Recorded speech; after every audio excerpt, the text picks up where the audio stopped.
Hello, hello. I am back again with reading another article after a couple weeks hiatus for the holidays. And this article is kind of a short one, but I thought it was really interesting, or I think the topic is very interesting because I come from a state in the U.S. that um, uses a lot of agricultural chemicals. And I've always wondered about what sort of impacts that could be having on other wildlife and even on humans who are exposed to that kind of thing. Um, so, yeah, let's get into it. And so, this article was from a few months ago, and it's pesticides use negatively affects bumblebees across European landscapes. And before we even get into it, I feel like that's kind of a no brainer just because, I mean, pesticides are designed to kill insects that might eat your crops, right? So it's not so far fetched to think that these same chemicals are killing all the bees too. But let's learn about it. So, um, here are the people this study is by. Um, Charles C. Nicholson, I and Jessica Knapp. They both have emails next to their name, so maybe that means that they're kind of the head. I'm not going to list everyone's name out here, but anyways. Reliance on chemical pest control has created contaminated agricultural landscapes that expose bees to many pesticides. Agricultural uses of neonicotinoids, insecticides, have been in the spotlight for their negative effects on bees. And neonicotinoids, these are used all over where I'm from, Iowa. And I know about them specifically because they've been banned in a lot of other states. Um,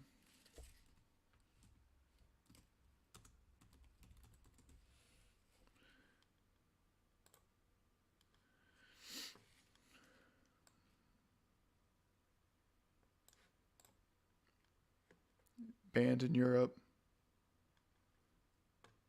Wow. Yeah, I know there's several states where it's banned. I think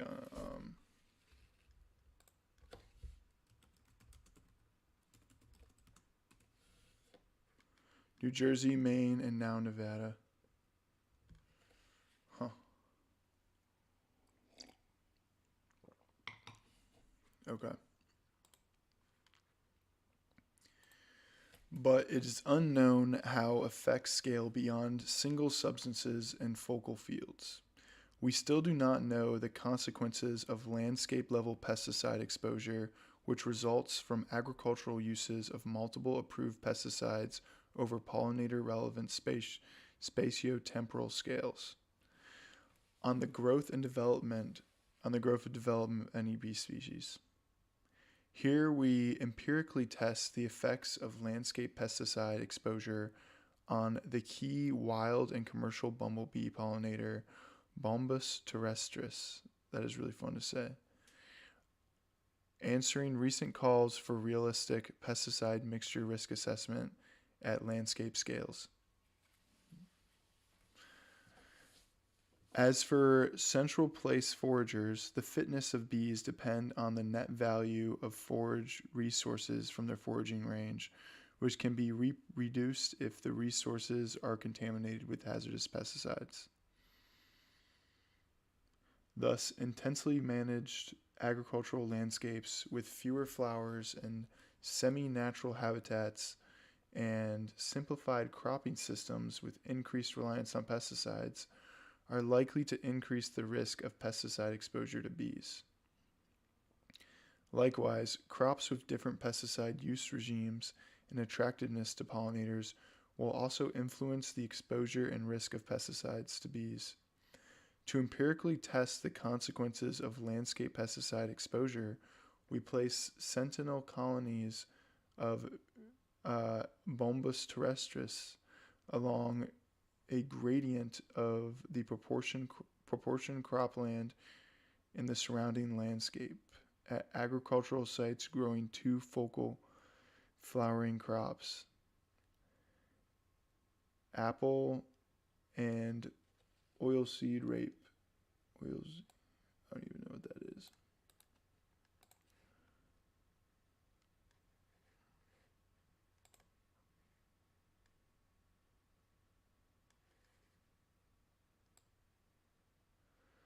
Huh. Rapeseed?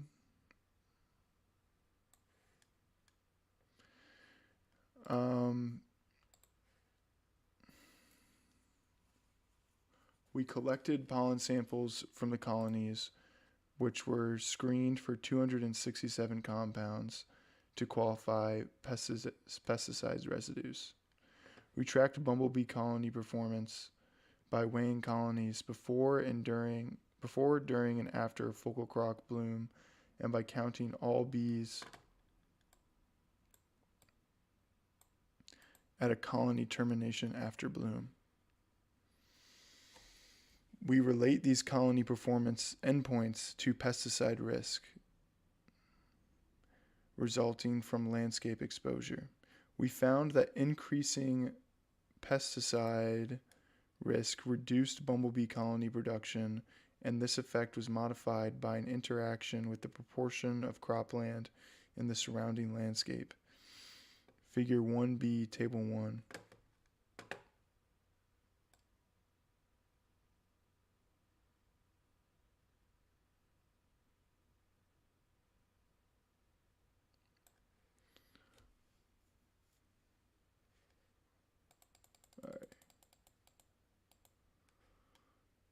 Total production, pesticide risk.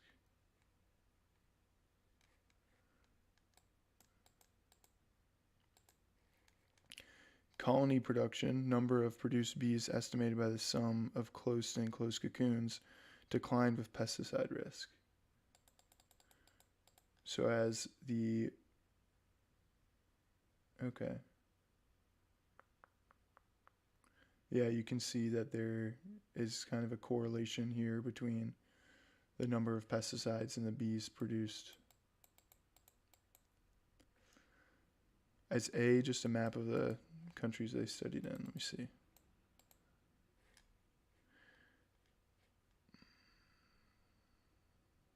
Yeah, that's right.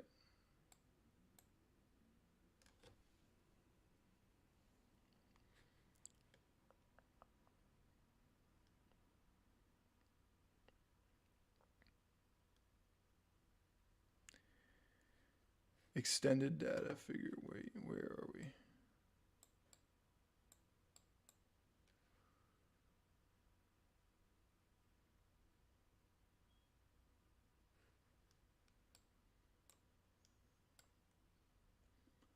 Sorry, bear with me.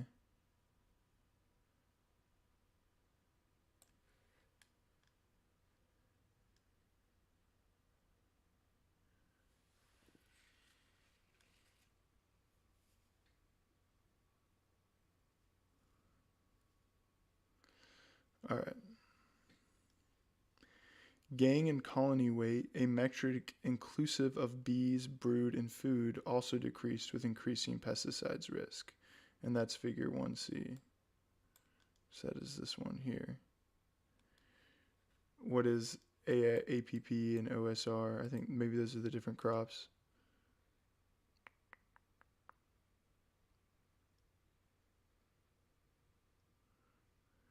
Focal crop. Yeah. Okay.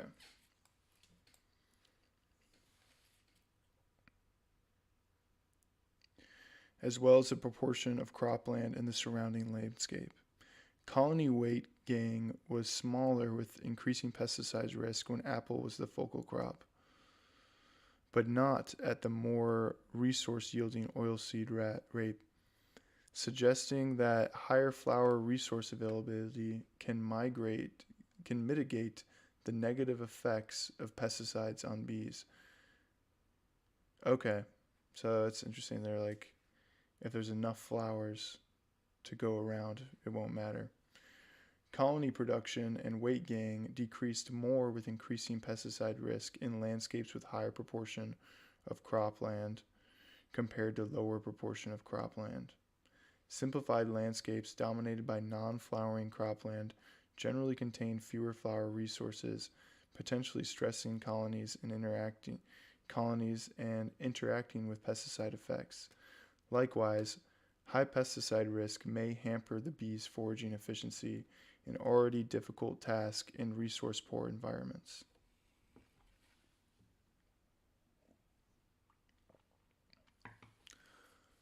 Colony pollen stores contained many pesticides, 95% with more than one compound.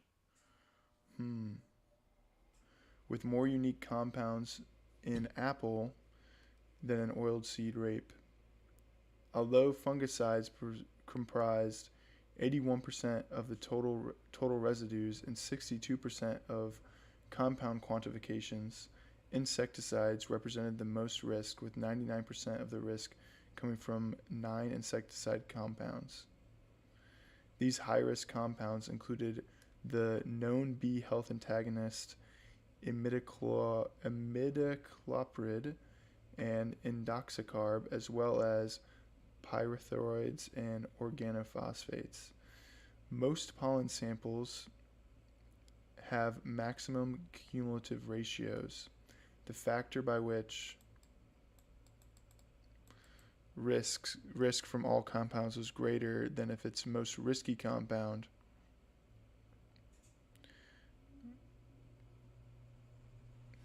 Let me read that again. Most pollen samples have maximum cumulative ratios, the factor by which risk from all compounds was greater than its most risky compound.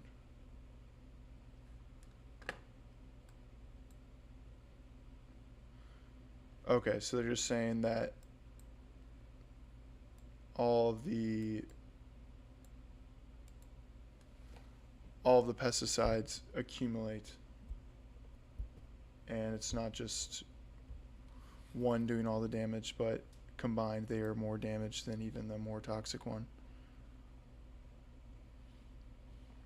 Together, these results indicate that pollen stores often contain many pesticides but high concentrations of few highly toxic insecticide compounds determine most of the mixture pesticide risk. So they're finding this in their pollen stores, and if I'm correct, pollen is what bees feed to their larvae or their babies. So yeah, they're going out into these fields, they're collecting pollen from these flowers, but it's basically spiked with poison.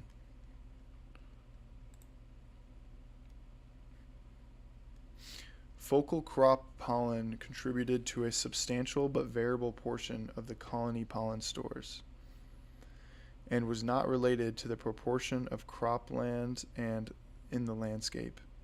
Colony pollen stores at apple sites contained more pesticide compounds. Colony pollen stores at apple sites contain more pesticide compounds. Look at that, was that figure we looked at earlier. Apple and other fruit crops generally have higher pesticide use and thus higher pesticide risk for bees than annual arable crops.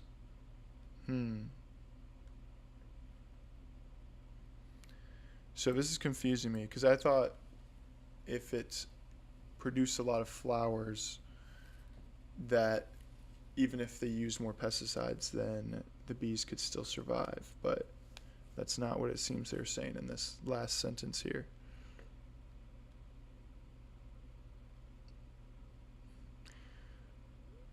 or diversified farmland with permanent grasslands. Okay. This resilience on many pesticides for pest management may increase the co-occurrence of compounds with known synergies such as azole fungicides and cholinesterase inhibiting insecticides. Thus, our risk metric may underestimate or overestimate the potency of pesticide mixtures in agricultural landscapes because it assumes risk additivity of mixtures. Nonetheless, synergism among pesticides is relatively rare, and assuming concentration addition is considered a reasonable starting point in the regulatory risk assessment of mixtures. Mass flowering crops such as oilseed rape, which I need to make sure I'm pronouncing that correctly because that'd be kind of embarrassing if I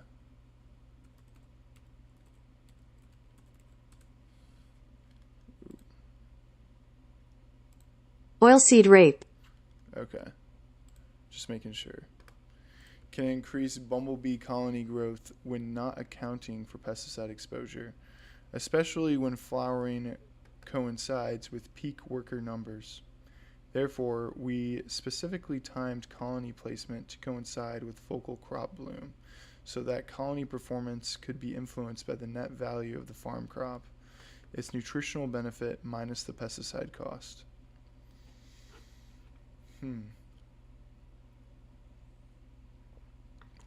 Bumblebee colony weight gain correlates with the total production, including queens and males.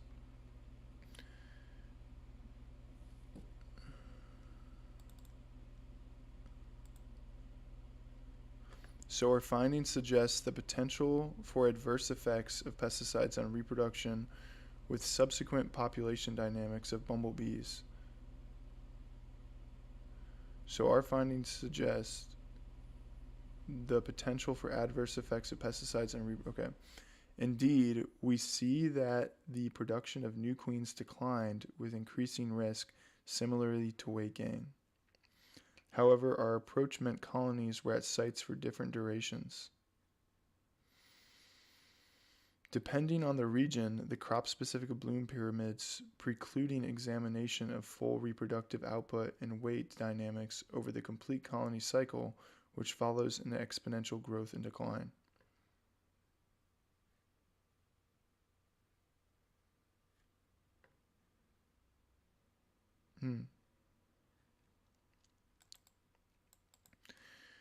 Understanding how and to what extent different cropping patterns and landscape contexts put key pollinator species at risk is essential for accurate and reliable pesticide risk assessment.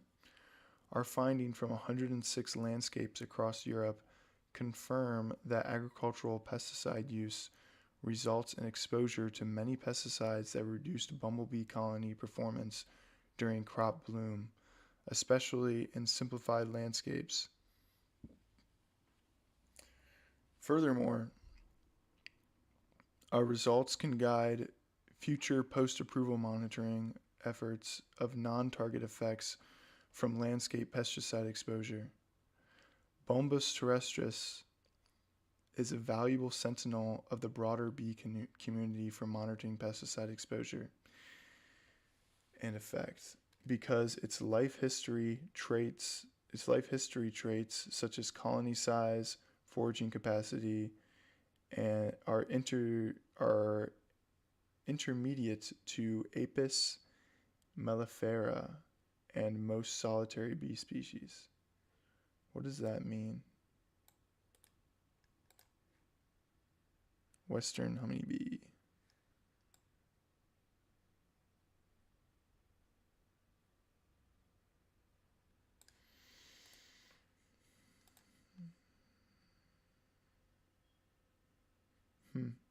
Okay. Nonetheless, it's just saying that they make a good example for other bees. Nonetheless, B. terrestris forms colonies that may buffer the severity of pesticide effects Thus, the effects observed in our study may be more severe for the numerous solitary and smaller colony bee species.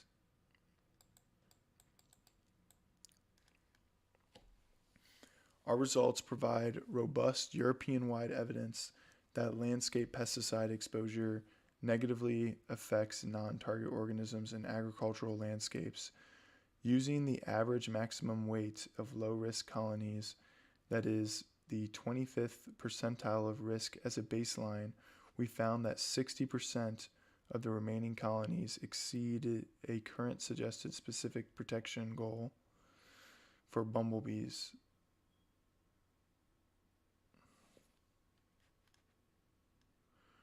Okay. And that these colonies were more at risk. Let's look at these figures here down. Figure 6A.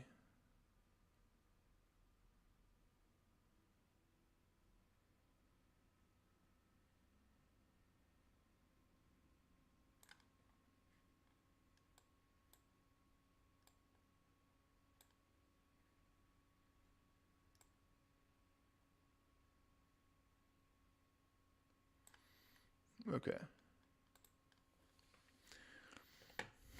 Risk, max weight. It's hard to interpret to me. We assume the colonies belonging to a low risk group, blue. Oh, sorry. Can be used to calculate the average maximum weight as a baseline, using a suggested SPG for bumblebees of 10% reduction in colony weight. 60% of the remaining colonies in our study exceeded the 10% reduction.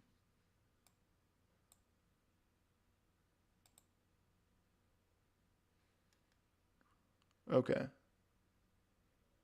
Interesting. So these are all the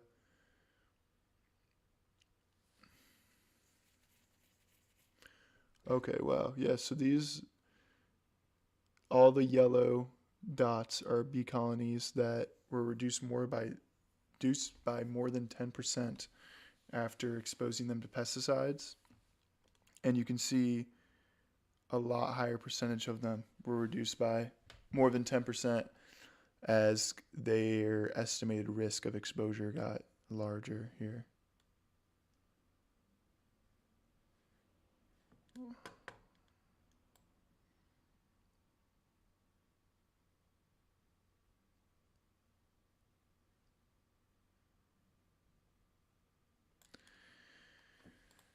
Further, compared to low-risk colonies, we observed that a 34% reduction in maximum weight,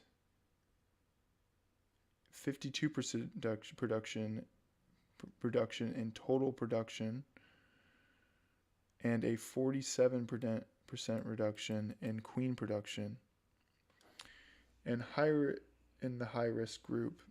Thus, the European pesticide regulatory system for pesticides is not sufficiently protective given this SPG.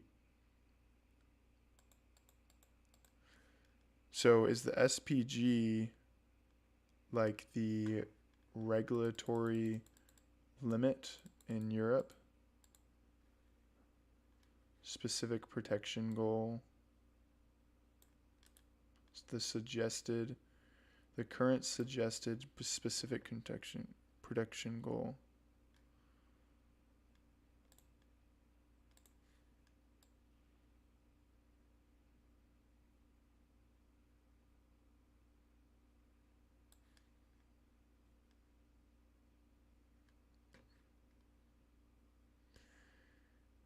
Interesting. Yeah, I'm pretty sure that that's what that is. Or maybe it's not legal, but recommended by scientists.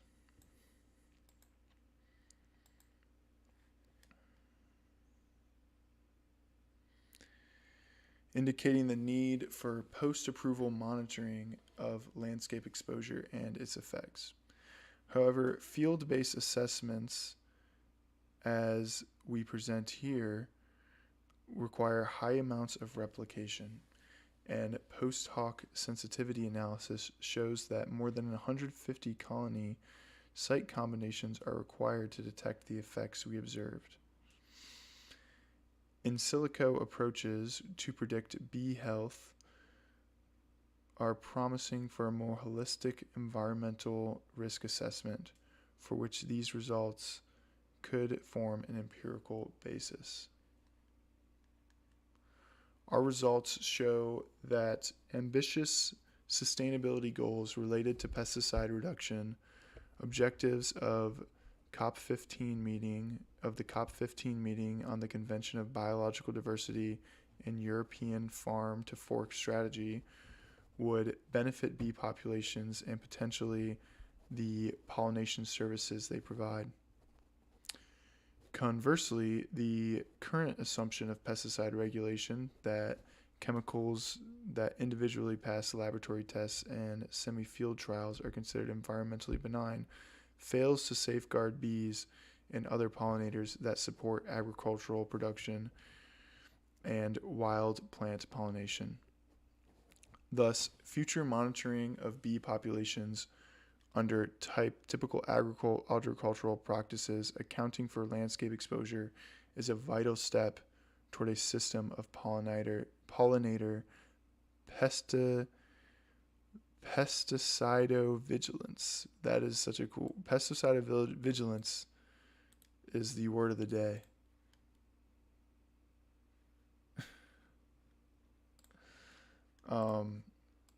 Saw some interesting images down here I wanted to look at.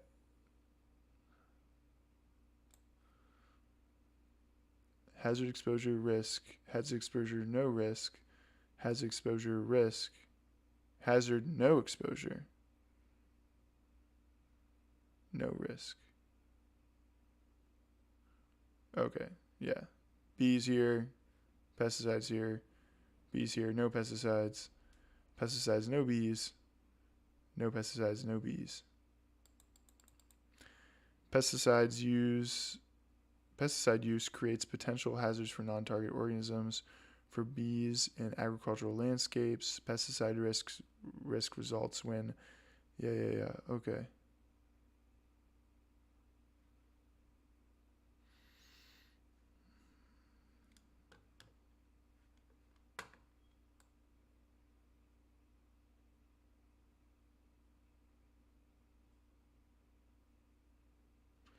Oh, here, this is interesting.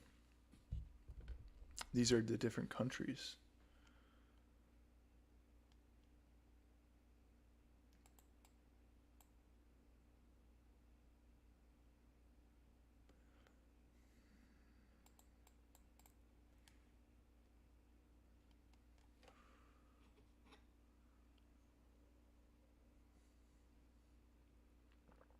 Initial colony weight.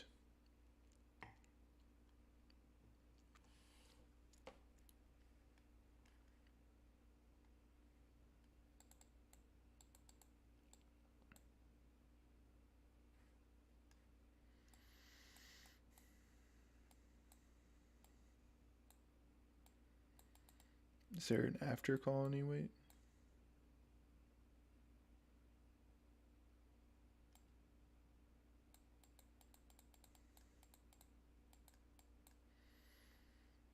Enclosed cocoon.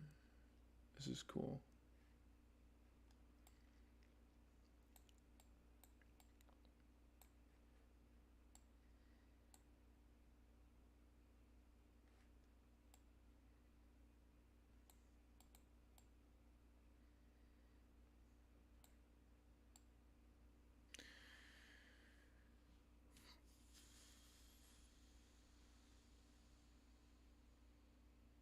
All right, I want to read about C real fast.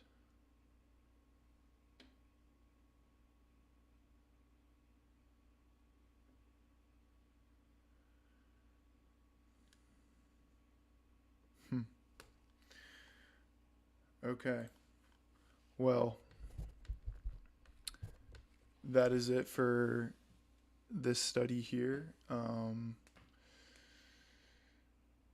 Basically, the gist of the study was they weighed bee colonies and used the weight to kind of determine its productivity, how many bees were living in it. And then they exposed them to pesticides and measured the colonies afterwards and tried to figure out how much of the population of the bees had died. And they found that many of the pesticides that were being used that had been approved by European governments were still killing more bees than the recommended amount or the goal that they had to reduce bee deaths. So that kind of doesn't surprise me. I wonder how they test pesticides in the first place. Like, I wonder how they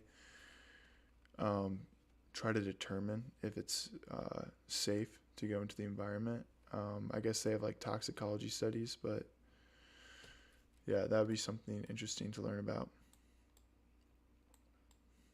So, yeah, buy organic food, and if you've ever seen the Bee Movie, you know how important bees are. So I'll leave you with that.